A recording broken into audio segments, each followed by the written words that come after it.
जम्मू से भारतीय जनता पार्टी के विधायक विक्रम रंधावा जी हमारे साथ हैं, जिन्होंने आज एनएचएम की सैलरीज को लेकर जो है वो एक सवाल उठाया है। विक्रम जी, काफ़ी इंपॉर्टेंट सवाल था आपको, और आपने ये पूछा था कि देश भर में जो सैलरीज हैं एनएचएम एम्प्लॉइज की, उसी तर्ज पर जम्मू कश्मीर में जो एनएचएम एम्प्लॉइज काम कर रहे हैं उनको भी सैलरीज दी जाए। सवाल आपका क्या था और जवाब में क्या मिला? देखिए, 2007 से उस वक्त की भारत की सरकार ने एनएचएम मिशन क्रिएट किया था। इशू यही था कि दूर दराज इलाके में, फार फ्लंग इलाके में लोग नहीं जाते हैं।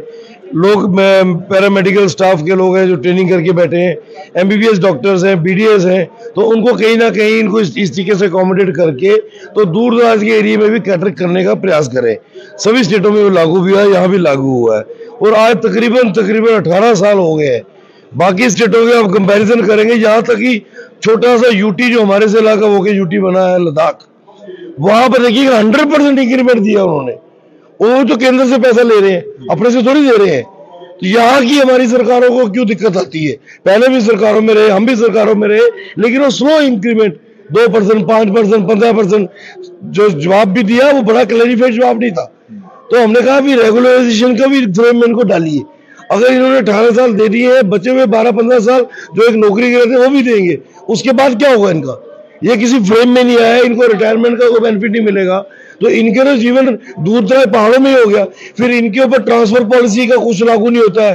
जो कोई बनी बसोली, डोडा, किश्तवाड़ या ऊपर इलाके में गया है, वो एक बार गया, 10 साल उसकी परवाह नहीं किसी ने कर दी, वो बेचारा वहां में फंसा हुआ है। एक रूटीन प्रक्रिया रखनी चाहिए, बाकी मेडिकोस की तरह, बाकी पैरामेडिकल स्टाफ की तरह, ताकि इनको भी एक लगे, क्योंकि ये भी सफेद एप्रन पहन के वही काम करते हैं जो पीएससी क्लियर रेगुलराइज डॉक्टर करते हैं।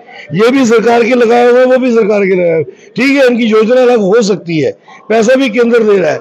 सरकार से को चाहिए कि केंद्र को बकायदा इसको राइटअप में लेकर, उनसे पूरे इनपुट्स लेकर उनको बताए कि हमारा जम्मू कश्मीर का जो स्वास्थ्य का अमला है वो इनके बिना जो है स्टैंड स्टिल हो जाएगा।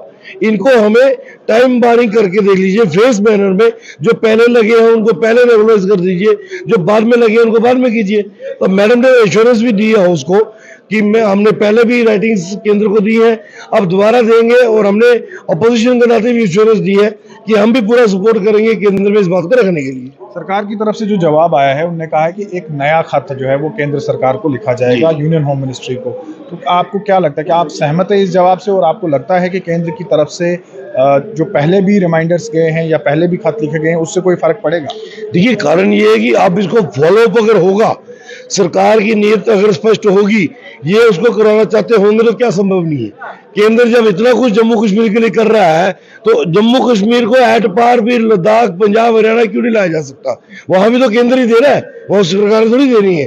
तो ये मुझे लगता है कि अगर नेक नीति के साथ ये पुटअप करेंगे, तो अपोजिशन के नाते हम भी सपोर्ट करेंगे कि ये जो 12,000 मुलाजिम अलग अलग सेक्शंस में काम कर रहा है, अलग अलग पोस्टों पे बैठा है, महिलाएं भी हैं, युवा भी हैं, मेल भी हैं, तो उनको बेचारों को कोई तो रिलीफ मिले। विक्रम जी, बात करने के लिए बहुत बहुत धन्यवाद।